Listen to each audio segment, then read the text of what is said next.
आप किसानों की आवाज़ हमेशा बुलंद करते हैं और निश्चित तौर पर जो तीन पिलर्स कार्यपालिका, विधायिका और न्यायपालिका है, उनको सबको चेताने का काम एक चौथे पिलर के रूप में पूरे देश में कर रहे हैं। आप सभी का बहुत बहुत दिल गहराई से धन्यवाद है।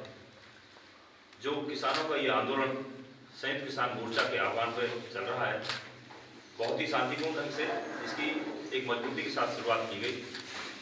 25 नवंबर को बड़ी महापंचायत गेटोड़ा प्रारंभ हुई थी, जिसमें चौधरी राकेश टिकैत जी, हन्ना गौड़ा जी, दशरथ कुमार जी, बड़े नेता भी आए थे और वहाँ से यमुना प्राधिकरण तक पैदल मार्च करके आगे की रणनीति दिल्ली कूच के लिए थी।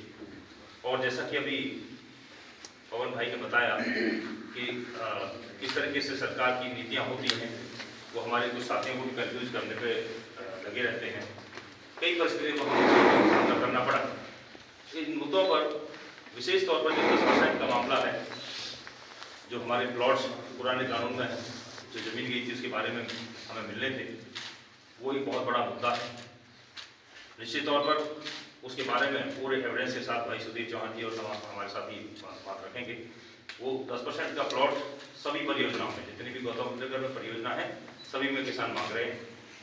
और नया भूमि अधिग्रहण कानून है, जो जमीन लेने के लिए नया जमीन का अधिग्रहण करने का कानून, वो इसी जिले में संघर्ष हुआ भट्टा 500 का, घोड़ी बछेड़ा का, और उस आंदोलन के बाद तत्कालीन केंद्र सरकार ने 2013 में एक्ट बनाया। 1 जनवरी 2014 से ये कानून पूरे देश में लागू है।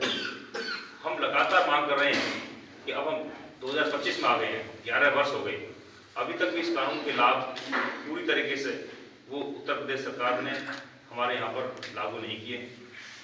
यूपी सरकार ने 2016 में एक्ट जरूर बनाया, क्योंकि इसमें नए कानून में प्रावधान था कि स्टेट गवर्नमेंट अपने हिसाब से पॉलिसी बनाएगी। इसी में तत्कालीन उत्तर प्रदेश सरकार ने एज इट इज, जैसा 2013 के कानून में सारे प्रावधानों को लागू किया है, जिसमें 4 गुना मुआवजा मार्केट वैल्यू का दिया जाना है किसान को, 20% का प्लॉट है इस नए कानून में, और सभी भूमिधर और भूमिहीन किसानों के बच्चों को रोजगार, और अगर रोजगार नहीं देते हैं तो उसके बदले में छोटी परियोजनाओं में भत्ता देने का जो प्रावधान है, जिसमें कि वार्षिक वृद्धि होती है। गाँव का विकास, आबादियों को निस्तारण, ये सारी चीजें दी हुई है। परंतु आप सभी देख रहे हैं कि यहाँ पर सीधे बेनामों से जमीन ले रहे हैं।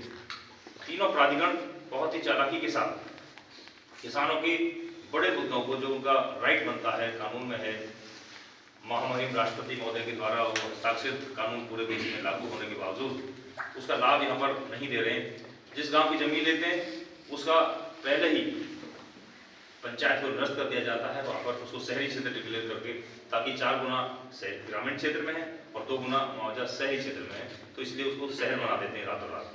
तो ये बड़ी जो लूट है, इसके खिलाफ हमारा आंदोलन है। निश्चित तौर पर नए भूमि अधिग्रहण कानून के जितने भी लाभ हैं, चाहे वो मार्केट वैल्यू तय कराना, सर्कल रेट बढ़ाकर, और उसके बाद उसमें 4 गुना मुआवजा, 20% का जो प्लॉट है, भूमिहीन और भूमिधर किसानों के बच्चों को रोजगार, पुनर्वास की सभी सुविधाएं, और गाँव की जगह आबादियों को सारा निस्तारण, इस मुद्दे पर और पुराने कानून का जो 10% का मुद्दा है, उसको विस्तृत तौर पर साथ ही रखेंगे। हम इन पर पूरी तरह से मजबूती के साथ आंदोलन को आगे बढ़ाएंगे। और जैसा कि अभी हमारी जो वार्ता हुई थी, हमारी सीपी मैडम से भी अभी हम वार्ता करके आए थे, तो उसमें हमने यही बात रखी है। इससे पहले भी हमारी 7 तारीख को जिला प्रशासन के अधिकारी, जिसमें डीएम साहब और प्राधिकरण के अधिकारी, सीओज वगैरह थे, उसमें ये तय हुआ था कि सभी विभाग जितने भी हैं इनके साथ हमारी वार्ताएं अलग अलग होनी है, जो स्थानीय मुद्दे हैं, और जो 10% का प्लॉट का मामला है और जो नए कानून का मामला है, इस पर जल्दी शासन स्तर की वार्ता हमारी होनी है, जिसके लिए अभी उम्मीद है कि 26 तारीख से पहले हमें समय मिल जाएगा। तो मैं निश्चित तौर पर इस पूरी आशा उम्मीद के साथ के संयुक्त मोर्चा किसानों को, भूमिहीनों को उनके न्याय दिलाएगा। ये आंदोलन तब तक जारी रहेगा। धन्यवाद।